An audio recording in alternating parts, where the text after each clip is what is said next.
ಆಗುತ್ತೆ. ಮತ್ತು ಈ ಒಂದು ಐತಿಹಾಸಿಕವಾಗಿರುವಂಥದ್ದು ಸಾಂಪ್ರದಾಯಿಕವಾಗಿ ನಡೆಯುವಂಥ ಕರಗ ಆಗಿರೋದ್ರಿಂದ ಇದನ್ನು ಲೈಫಲ್ಲಿ ಒಂದು ಟೈಮ್ ನೋಡಲೇಬೇಕು. ನಮ್ಮ ಮಕ್ಕಳು ಬಂದಿದ್ದಾರೆ, ಚಿಕ್ಕವರವರು, ಅವರಿಗೆ ಇದ್ರ ಬಗ್ಗೆ ಆಸಕ್ತಿ ಮೂಡಿಸ್ಬೇಕು ಅಂತ ಕರ್ಕೊಂಡ್ಬಂದಿದ್ವಿ. ಅವಿನಿ ರೋಡಲ್ಲಿ ಬರ್ಬೇಕಾದ್ರೆ ನೋಡ್ತಾ ಇದ್ವಿ. ಹಾಗೆಯೇ ಇದರಲ್ಲಿ ಬಳೆಪೇಟೆ ಸರ್ಕಲಲ್ಲಿ ಪ್ರತಿ ವರ್ಷ ನೋಡ್ತಿದ್ವಿ. ನಾವು ದೇವಸ್ಥಾನ ಹತ್ರ ನೋಡಿದ್ದೀವಿ. ಮಧ್ಯರಾತ್ರಿ ಇಡೀ ರಾತ್ರಿ ಆಗುತ್ತೆ. 3-4 ಕಡೆಗೆ ಪ್ಲೇಸ್ಗಳಲ್ಲಿ ತೋರಿಸ್ತಾ ಇದ್ರು. ನಮ್ಮ ಫ್ರೆಂಡ್ಸ್ ಮನೆ ಇದೆ ಅಲ್ಲಿಂದ ಕರ್ಕೊಂಡೋಗಿ ತೋರಿಸ್ತಾ ಇದ್ರು. ಆ ನೆನಪನ್ನ ಇಟ್ಕೊಂಡು ಇವತ್ತು ದೇವಸ್ಥಾನ ಹತ್ರ ನೋಡೋಣ ಹೆಂಗಿರುತ್ತೆ ಅಂತ ಬಂದಿದ್ವಿ. ಹೂವಿನ ಕರಗ ಶುರುವಾಗೋದಕ್ಕಿಂತ ನಮ್ಮ ತಾಯಿ ನಮ್ಮ ಜೊತೆಲಿ ಬರ್ತಾರಂತ ಸಡಗರನೇ ಸ್ಟಾರ್ಟ್ ಆಗಿದೆ. ನಮ್ಮ ತಾಯಿ ನಮ್ಮ ಜೊತೆಲಿ ಇರ್ತಾರಂತ ಒಂದು ಸಂತೋಷ, ಖುಷಿ, ಒಂಥರ ಹುಮ್ಮಸ್ ಜಾಸ್ತಿ ಆಗ್ತಾ ಇದೆ ನಮಗೆ. ಮೈಸೂರು ದಸರಾದಲ್ಲಿ ತಾಯಿ ಚಾಮುಂಡೇಶ್ವರಿ ಹೆಂಗೆ ಅಂಬಾರಿ ಏರಿ ಬರ್ತಾರೋ ಆ ಥರ ತಾಯಿ, ನಮ್ಮ ದ್ರೌಪದಿ ತಾಯಿ ನಮ್ಮ ಮಕ್ಕಳು ನೋಡೋದಕ್ಕೋಸ್ಕರ, ನಮ್ಮ ಮಕ್ಕಳ ಜೊತೆಲಿ ಇರೋದಕ್ಕೋಸ್ಕರ ಕೆಲವೇ ಕ್ಷಣದಲ್ಲಿ ಬರ್ತಾ ಇದ್ದಾರೆ.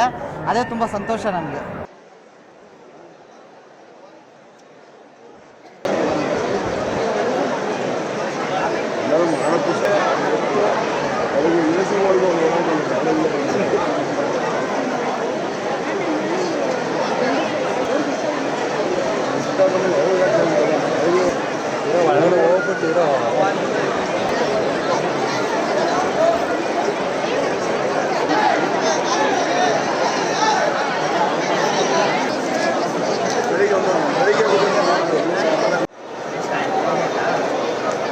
ಮೂವಡಿ ನಿಂತ್ಕೊಂಬಿಡಿ ನೋಡಿ. ಇವತ್ತು ಯಾರು ಫುಟ್ಪಾತ್ ಮೇಲೆ ಅಂಗಡಿಗಳು ಹಾಕ್ಬಾರ್ದು. ಆದಷ್ಟು ಅಂಗಡಿಗಳನ್ನು ತೆಗಿಬೇಕು. ನಗರಪೇಟೆ ಮೇನ್ ರೋಡ್ ಆದಷ್ಟು ಲೆಫ್ಟ್ ಸೈಡ್ ರೈಟ್ ಸೈಡ್ ಅಲ್ಲಿ ನಿಂತ್ಕೊಳ್ಳಿ. ಒಂದೇ ತರ ನಿಂತ್ಕೊಳ್ಳಿ, ಗುಂಪಾಗಿ. ಹೋಗ್ ಬರೋರಿಗೆ ತೊಂದರೆ ಮಾಡಬೇಡಿ.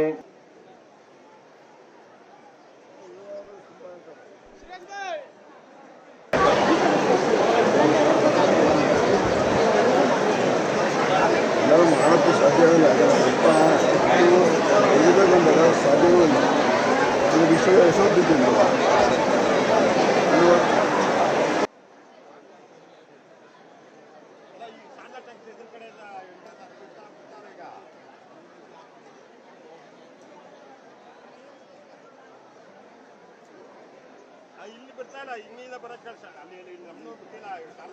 ಹೆಂಗೆ ನುಗ್ತಾ ಇರ್ತಾರೆ ಆ ಥರ ಹೋಗ್ತಾ ಇರಿ.